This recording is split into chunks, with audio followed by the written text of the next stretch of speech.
won't give up on me. He won't give up on me. His love is holding on and it won't let go. I feel it breaking out like an echo. His love is holding on and it won't let go. I feel it breaking out, breaking out. His love is holding on and it won't let go.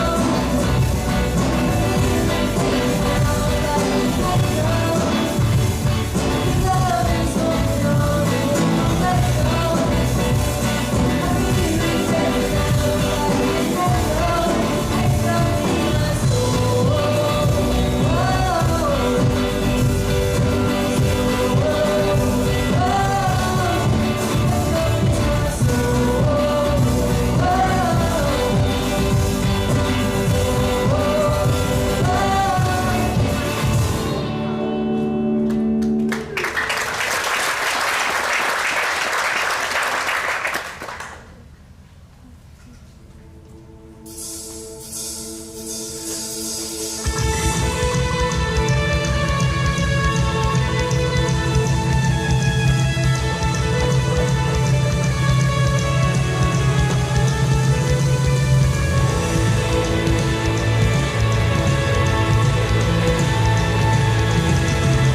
So now we're gonna tell some stories about what happened at camp. So we're gonna bring up people kind of group by group. To start, it's gonna be me, Sammy, JG, and Zeke. We're gonna come up and tell some stories about camp. This is my story. These two guys that you're looking at right up in front in the red shirt and then the gray shirt right behind them, their names are Adam and Jakob. And Adam, Jakob, and I got really close pretty much immediately to start off camp. Jakob was the first camper I met this year, and Adam was his buddy. And pretty soon I found out that Adam was agnostic, and very agnostic and very, very well educated and strong in his beliefs. And that opened up some pretty early conversations, which was really nice. But with Adam, it was great to see him kind of transform throughout the camp, and I'll get into that. But Jakob brought him. And Jakob was kind of part of the church. He had a good belief in God, a strong backing, and a good support system. And so I asked him, Jakob, why'd you bring Adam? You knew he was agnostic. Was that scary for you? Like, what motivated you? What pushed you to bring Jakob? And he goes, I don't know. I knew that he didn't believe in God, and I love God, and I see all the amazing things that God's done in my life, and I see the work he's done. And I just want everybody to believe God. And so if he can have the relationship that I can have, why would I not tell him and invite him and bring him? I just want him to believe in God just like I do. So that was huge. That was very impactful. And you can see that work in Adam. Adam didn't come to faith this week, but you could see him go throughout the phases of coming to Christ kind of in camp. Just see his heart open up. He gets to camp and he's just kind of sitting in the back. We do night programs every night in which we're pretty faith-based teachings. And you can see him sitting in the back during the worship, not really like doing anything, kind of having his head down, not paying attention. And as the week went on, he started moving slowly up to the front of the section. And by the end of camp, he was full on worshiping, hands in the air, jumping around, really focused on the message. So Jakob's courage and willingness to share the Lord with anybody he could planted a seed in Adam. So yeah. I'm Sammy. I'm going to talk about Monica today. She's the one that's in the picture by herself. Okay, so pretty much Monica, we were going on this night walk around pretty much like all of the woods around the entire like camp area, and we walked up to this church. So this was kind of just a walk to be able to talk to everyone, get to know each other.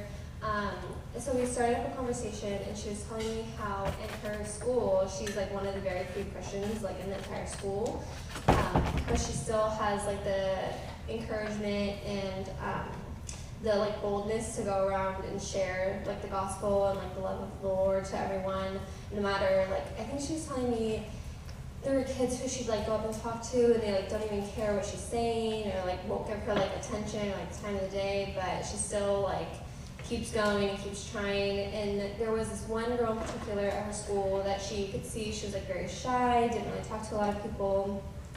So she went around, she was just praying for her a lot and kept her in her thoughts. And she said when she came to camp that that girl was actually there, and she had no idea that she was planning on going or anything because it's a Christian camp and she wouldn't think she'd be able to see her there at all. So she was really excited just to see her there, and she actually shared at the end of the week that we all saw her like open up and be able to. At first, she was really shy. She just like stood in the back corner and never talked to anyone. She like always had her head down. By the end of the week, she was like dancing during worship, talking to a bunch of the girls, just being able to share. And this just showed me how God can work in these girls and the guys there, and being able to show them that you can stay in your tiny circle no matter if they're believers or not, and God will give you the boldness to talk to them and pray for them, and that He is working behind the scenes. And that's it. Here we go. So my name is Zeke, and for me, my God moment this week was just kind of like in the every ordinary day life.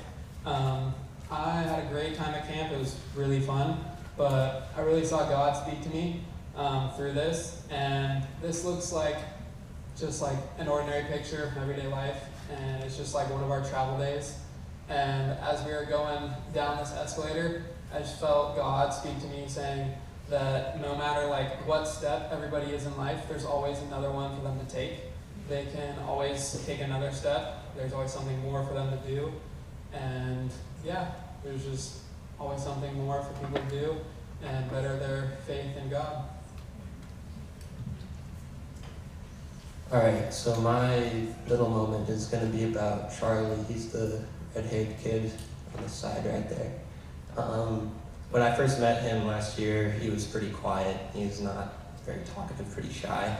But he would like to go out and play sports, and he would interact with everybody, but not as much. But this year, when I saw him, his face lit up with the biggest smile I've ever seen in my life. Like, every time I saw him, he was beaming from ear to ear, and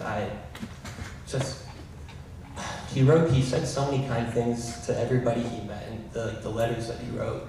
And he said, and the way that we, as a church, impact these people is like we don't even understand in some ways. Like, they look forward to us coming there. They look forward to how we are going to change their lives. They even want to be, in his letter he wrote, I even copied my hair after you.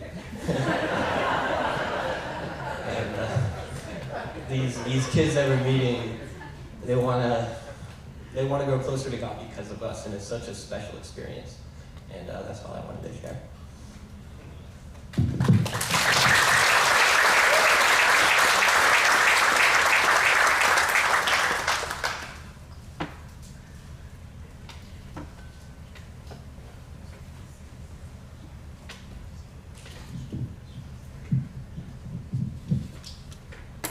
Good morning.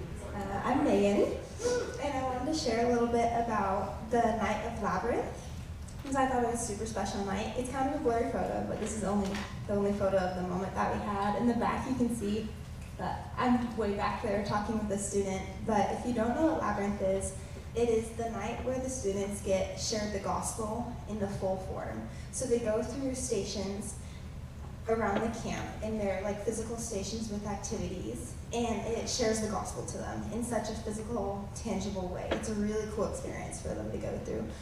But they go through this, and then after that, they have the option to go up to this campfire that we have, and it's up the hill a little bit. It's just a great time because everybody gets to sing songs, and we eat sausages, and we just talk for a long time. But the reason it's such a great night is because it's the night that the gospel is presented to them. So doors are opened to have conversations about God. It's just a night of open doors. So this night I got to talk with multiple students and get to pray over them, non-believing and believing, and just get to share how good God is and how much he loves them, because a lot of them don't know how much God loves them. So it was just a great night of open doors and getting to share God's love. And yeah.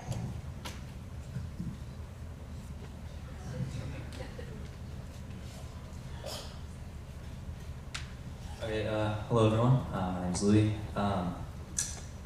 So leading up to the trip, I was expecting it to be very evangelistic, more preachy, but I was expecting us to have to preach these kids and share the gospel with them, and I was super nervous because I was scared that I'd say the wrong thing and scare them away from God, and that made me super nervous.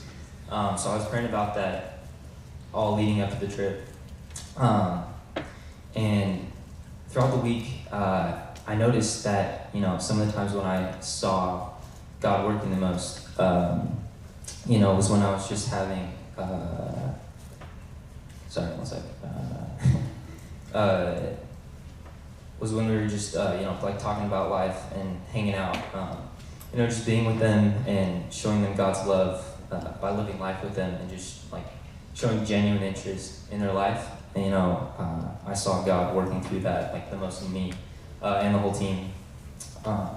That's just something I wanted to share with you, because God works, he works through different ways. And of course, preaching and evangelizing is super important, but it's also that like relationship aspect that is super important. And I think that's what God taught me on this trip. So, yeah. First off, I just want to say, as the oldest member of the team, how proud you should be of the students you sent. The maturity they showed, and more importantly, the love of God that they showed was incredible, and was really a testament to this church and to parents, how incredible these kids are. And I just appreciate going to a church that's willing to put people on a plane and send them around the world, and let these people have an opportunity to impact other places, and it was a great opportunity.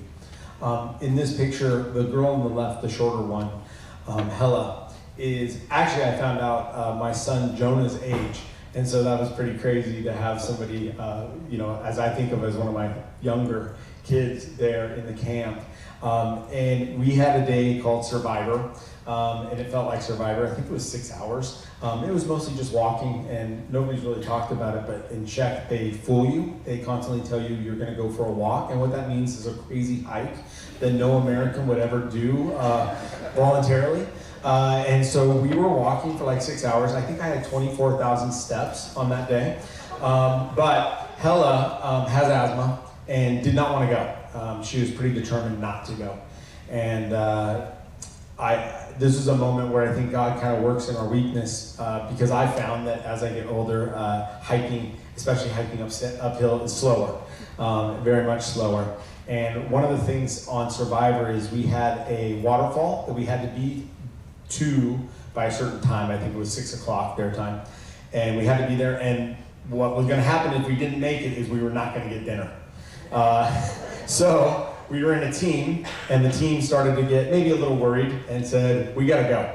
And but they kind of knew that Hella and I were maybe gonna hold them up, and so I told them, hey, just go ahead and go, and Hella and I will hang out, and we'll get there when we get there. Kind of the tortoise. We were the tortoises, and they were the hares. And so I got to walk with Hella, and it was just such an incredible experience. She's just a great kid. I mean, I found out she takes 2 public buses to school every day. And just things about her life and her concerns about her sister, who's actually kind of stopped going to church, and so we got to talk about that quite a bit, and just a lot of other things. But it was just such a moment for God to just open up that opportunity, because I was a little slower, and when she made it, everyone cheered. And then at the end of the camp, her mom actually started crying when she found out that she was actually able to do the entire hike. And I think a lot of it was just because her and I were just talking, and she wasn't even thinking anymore about hiking. She was just sharing her life, and so it was just such a great moment. So, awesome.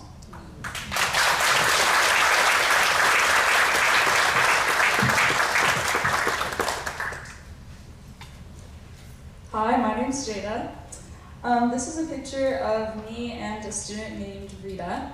I connected with her last year, but mostly on the kind of shallow level. Well, not shallow, but over sports. We were both on the sports track last year, and she just loves sports, so we got to know each other pretty well. And then after camp, we stayed in touch. So this year, when I came, it was just super cool to see her again.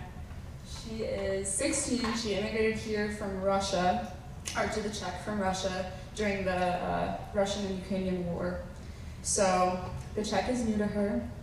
But, she shared with me at the beginning of the week that she's really been struggling in school because it's kind of typical in Russian culture not to affirm those in your family or to kind of open up about spiritual things. So she doesn't feel comfortable at home like opening up about Christianity with her family a lot. And so she looks for validation in like sports and academics and other things, and she said it's kind of led to her feeling lonely and just not loved all the time. And so we got to have a lot of good conversations during the hike and throughout sports during the week, and it was just really cool getting to talk to her about it and seeing her open up to her Czech leaders. And at the end of the week, she shared with me that she just has felt so loved this week, and that she wants to start, she just feels that her identity is as a child of God and not necessarily what she can do athletically or academically. And so it's just super cool to see her open up throughout the week. And since then, we've kept in touch through social media, and we text pretty frequently. And she texted me this week that on Friday she decided to get baptized and she accepted Jesus into her heart. So it's super cool. So, yeah, that's Leah. Okay, my name is Ayla, and I just want to share a story about a conversation I had with a girl in my cabin. Actually, it was just who Pat was talking about. Her name is Hella. So that's Hella, me and my sister, and Maya. And so Maya is 17, and Hella is 12. So I was pretty nervous hearing I have two sisters in my cabin, just because I thought they would just like stick with each other. But when they got there, I was so happy. They both were so sweet. Maya was more on the quiet side, but Hella was just so talkative, and they both had like such great English.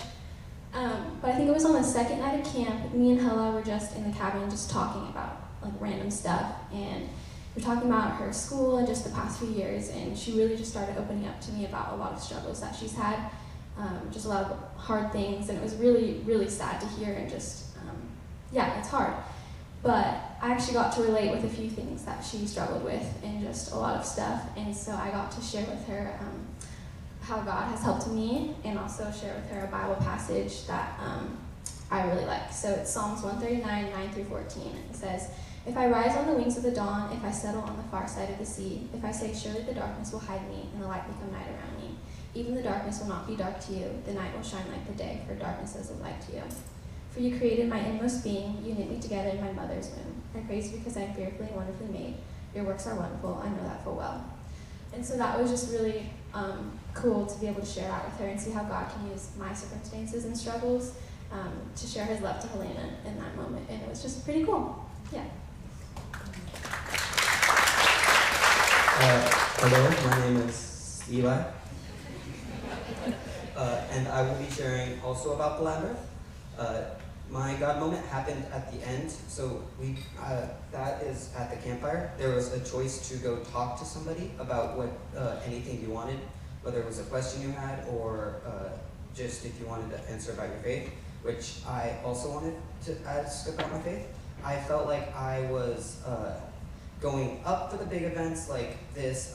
Every camp I'd go really high, I'd worship God, I'd read my Bible, pray every day, but then after about a week or so, I'd drop back down into like, no zone.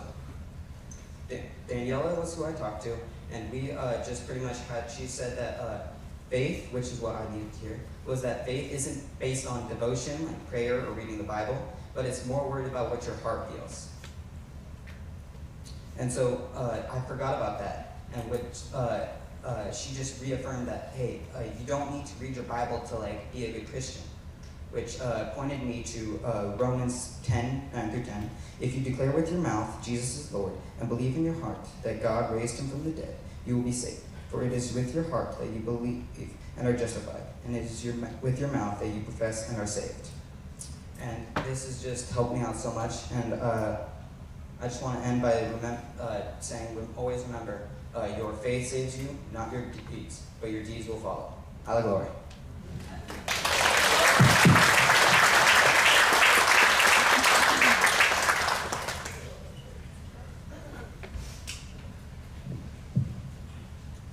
Okay, my name is Sophie, and I wanted to share about a girl who was in my cabin, and she was also in me and Ayla's English group, and her name was Nati, so that's me and Nati, and she had shared with us how she had like had a really difficult home life, and she'd been having like a really hard time dealing with it and having like intrusive thoughts, and she was just having a really hard time, and you can see that it was like weighing on her, and she would be like really sad, and yeah, you could just tell that it was weighing really heavy on her heart, especially like during English. She would just be very quiet, and she wouldn't really say anything, and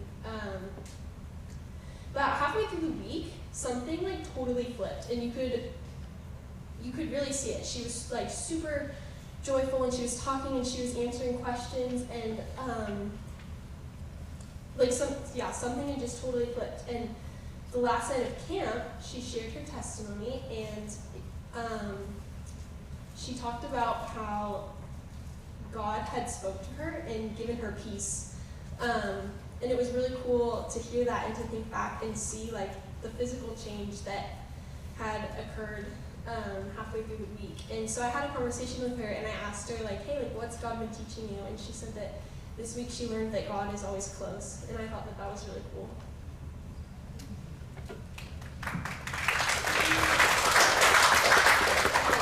So my name's Ellie, and so I'm gonna share about just the girls in my cabin that I got to meet. So in that picture, closest to me, it's Natalie in the black, and then Lily with the sunglasses on her head, and then Clara with like the braids going back. And so just leading up to the camp, I was starting to get nervous just about who I was going to be like put in a cabin with, because the Americans are separated and like dispersed into like all the cabins and mixing with like the Colorado team and like Czech campers, and so I was just like, ooh, it's kind of scary rooming with new people that you don't know, but it was totally in God's hand because they were just so sweet. But at first it was kind of awkward because like the ice wasn't broken yet and we didn't know what to talk about, and there was like the language barrier. But on the second night, God totally provided, but in like the most unexpected way. We were going to bed and we were like, what is that sound? And it's this buzzing noise, and we're looking around and we see this humongous like hornet, and it's like, I don't even know how big, but it was huge, this huge stinger, and it was just like, we were all just scared of it. Like, we're just 4 girls just trying to go to bed, and there's this huge thing that can like sting you. I don't know. And so we started like trying to like whack it with like the towels, and like we were just all scared and like giggling, and so we didn't know what to do. It was like midnight at this point, and so we called one of the camp leaders, Tomasz, to come, and we're like, come kill the bug for us, please.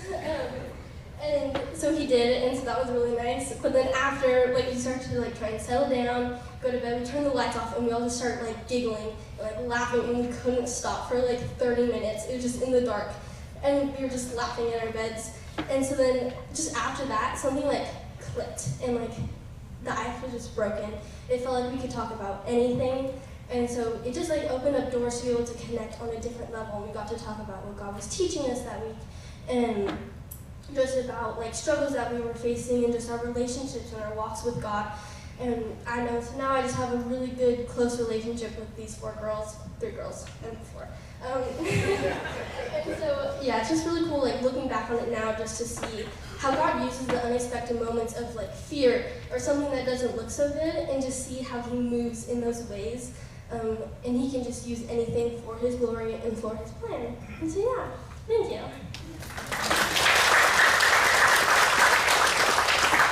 I always like to push the boundaries and see what you're supposed to do. So we were supposed to share a picture, and I found a picture of not every, but most of the people that I got to have divine moments with or conversations with. And so I'll just leave that up there because you can ask me at any time about one of those divine conversations. But on the very last day of our team day, we went to Prague and we have a debrief, and that's just where someone from Josiah Adventure meets with us, talks about our experience, asks us questions, and we get to kind of just talk through what we experienced. And for me, the question has stuck with me that she asked us. She said, who or what does God want you to remember?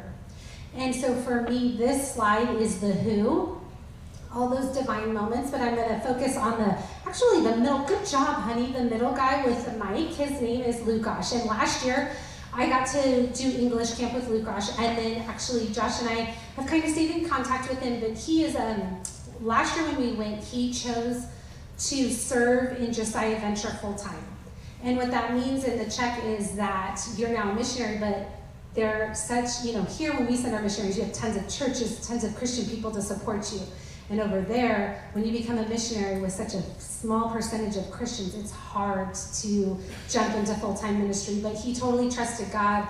He is the youth pastor of this camp of the high school students. He oversees those high school students. And so he's got a lot going on, and it's been cool to walk with him since last year to this year. We got to catch up and kind of connect, find out what was going on with his life. So these are all my who's, but the who I will remember, but then there was the what will you remember. And on that same last day, so we debriefed in the morning and we went around and we were seeing COG, and all of the students, I would say, connect with Lugosh throughout our time. And it was at, I think, like 4:30, he had to go back, and we were saying goodbye to him. And he's a hugger, by the way, and so like it doesn't matter. Like I remember stepping off the bus and he starts hugging our entire team, and some of our guys are like, dude, who is this guy? He's like hugging me, kind of weird. So now we're to the end of the week, we're all close. He's hugging everybody, saying goodbye, and Jada and I were kind of the last ones, and we gave him a hug. And I said to him, like, we'll be praying for you. Well, there was kind of like a little mistranslation there, and he's like, okay. And I'm like, oh yeah, I'm gonna pray for you right now. Totally not what I meant, but I was like, oh, he's wanting me to pray for him. So Jada and I kind of put our hands on his shoulders and we start praying for him. And at the end of this time, we pray, and I open my eyes, and all of a sudden, the entire team, just in the middle of the Prague streets, had surrounded him, and were covering him in prayer, and he just like cried and stepped away. But what it reminded me, the what about it, is that sometimes we do things in life and we think we're by ourselves, or we might have a partner in it, and it might be something like praying, it might be going on a missions trip, but what we don't realize is that God's got this entire army or people around us that are going to support and come alongside of us, and we just have to trust and do what he's called us to do, and he's going to provide what he needs in the support. And so that was just kind of this amazing, like, I need to be faithful in those God moments. It might just be something that I knew I was going to do. It might be something I accidentally fell into. It might be just a conversation about what you like. It might be like a hornet moment.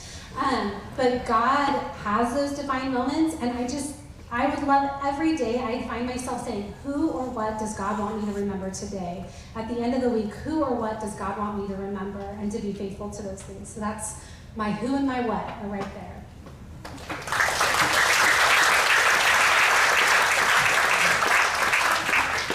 I'm going to invite the band to come on up at this time, and we'll continue to worship, but thank you.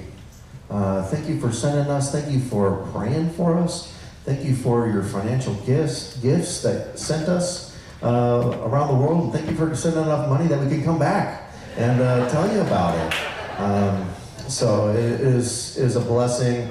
And as you can hear, some of those who have gone now for a second year, you're hearing the relationships, you're hearing the depth. And I'll be honest, it was harder this time to say goodbye. And so I think we're doing it right. I think we're doing it right. I think lives are being transformed, and you just heard one story from each of the team. You know, there are so many stories, so many moments. We could sit up here for days, for weeks, and just recap the goodness of the Lord. So I'd encourage you to talk with one of the team leaders, talk with one of the people that went on the trip, just to hear more of what God did. Get the depths, get some of those fun stories, because the Hornets weren't small. They were like the size of a small baby. And so you got to sell it better next time. And so there's a lot of good. And you know, the hikes, they're no joke. The fat guy, they said, hey, there's ice cream at halfway. And so me, I'm okay, ice cream, up the hill I go. Yeah, there was ice cream, but I'm praise the Lord, I'm back. I wasn't sure I was gonna make it. And it was fun. I had to take a little nap afterwards. But Lord is good, and the Lord has definitely provided a lot of stories. So thank you for sending us. Those of you, families, thank you for trusting me with your kids. Thank you for trusting me with your husband. Thank you for sending this great group of people. You, like Pat said, you would be proud of what they've done and what they continue to do, even post-trip. You know, I love the fact that they're still interacting with people in the Czech, still interacting with people in Colorado, which was a team that met us over there to help with this trip. So, Lord is using them still to this day. And we're going back next summer, so be in prayer for that. Be in prayer about that. So, of how you will partner with us. Maybe it's continuing on in prayer, maybe it's financially, maybe it's taking a step of participation as well. Let me pray and we'll dive back into worship. Father, you are in the details of the simple. Even the reminder of standing on an escalator, being reminded that we are all taking steps closer to you. And so, Lord, I pray that you would continue to be in the simple and give us eyes to see, give us ears to hear what you are about, and give us the courage to partner with you in those adventures. Amen.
Hello.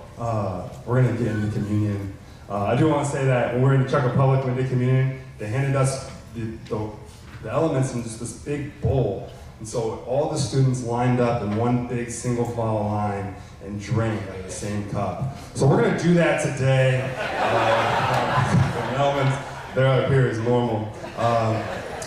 But without Jesus Christ and his sacrifice on the cross, like Josh said, he just sent us on a nice 2-week long vacation. But that's not the case. The Lord paid the ultimate sacrifice for us, and we were able to share that with a bunch of students.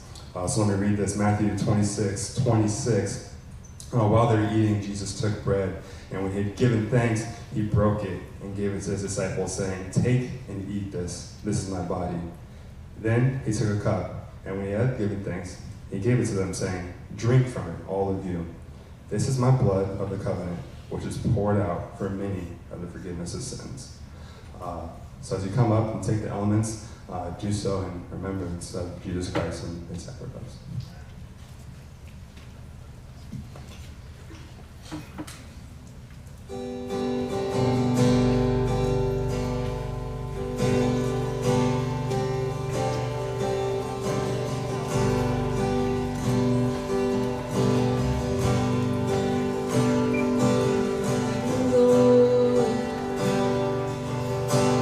Mercy never fails me all my days.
Today's benediction comes from Psalm 67, 1 through 4. May God be gracious to us and bless us, and make his face shine upon us, so that your ways may be known on earth, your salvation among all nations. May the people praise you. God, may all the people praise you. May the nations be glad and sing for joy, for you rule the peoples with equity and guide the nations of the earth. Have a wonderful week.